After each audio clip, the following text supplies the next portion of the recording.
May Koskinen was one of her country's most elite soldiers. She'd excelled enough in her early training to be hand-selected for the Praetorian Guard, a regiment of warriors whose lethal training was enhanced by small, high-tech arm implants that used natural endorphins to increase speed and strength. From that distinguished tier, she'd gone on to join a secret government mission involving the improbable, yet alarmingly real, return of supernatural forces to the world, putting her face to face with atrocities and wonders her fellow countrymen would never have believed. There was no one else in a position quite like May's, no one who'd seen the things she had. She was feared by ordinary people. She was feared by her own military. "So why," she muttered to herself, "am I always breaking up bar fights?" The well-dressed answer, she knew, stood a few steps behind her, staying out of the way as she swung a bar stool at a furious man who was charging her with more emotion than skill.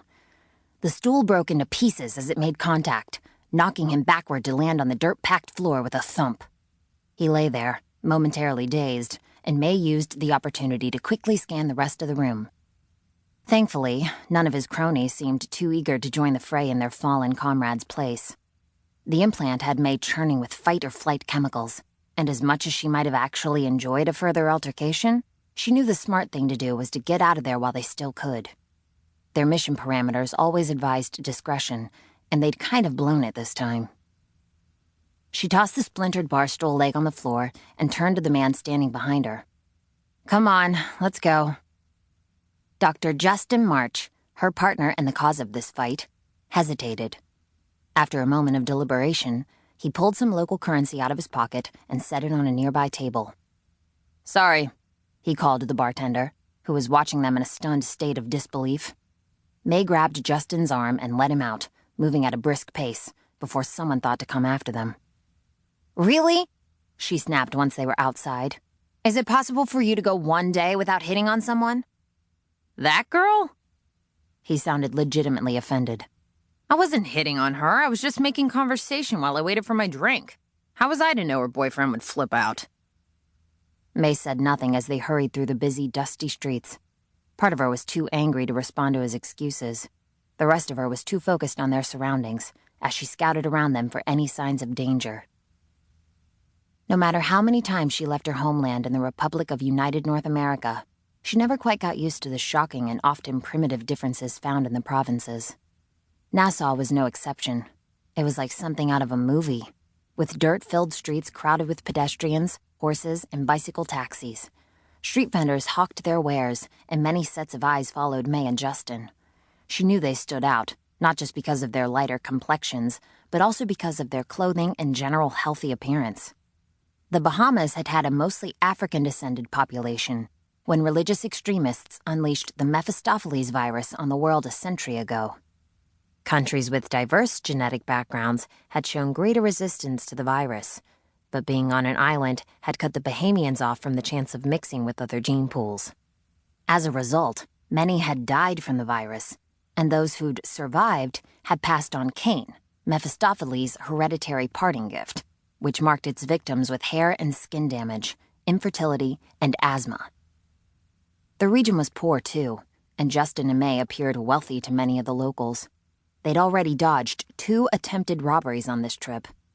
Usually, the sight of her gun dissuaded would-be thieves, but many thought a foreign woman was an easy target. May was always quick to correct them. "Come on, May," said Justin, when he realized she wasn't going to answer him. "I wasn't hitting on her. You know I have higher standards than that." May wondered if she should feel flattered. Working with Justin these last couple of months had certainly given her a lot of insight into his preferences for flings, particularly since she'd been one of them. Things had ended abruptly when, after their one night together, he'd tersely informed her that a second time with her held no appeal. His subsequent cycling through other women had only driven home how meaningless she was in his list of conquests. What infuriated her the most was that she herself was no stranger to casting aside lovers. The problem was that, until Justin, she had never been the one cast aside. Her pride didn't handle injuries well, but she supposed she should be grateful Justin had walked away so easily. Unlike her previous boyfriend, who'd wandered into dangerous obsession after their relationship had ended. Justin sighed in frustration. Fine, be that way. We might as well head straight to Mama Iran's anyway. Maybe if we're there early, I can get her drink. May certainly didn't mind staying away from their cramped hotel room, which had an unscreened window as air conditioning and only one fly swatter as pest control. Justin's readiness to turn to drinking, though not unexpected, was more of a concern. "Don't you think you should keep a clear head for this?" she asked. "You need to see what this woman's up to."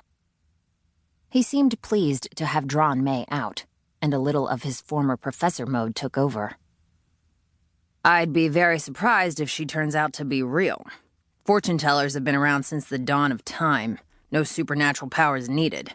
It's easy to pick up on cues from people and make them believe what they want to hear." May nearly said, "That sounds like what you do." She refused to be petty, though, and instead remarked, "Like Garaki?" Justin grimaced at the reference to a would-be prophet back home.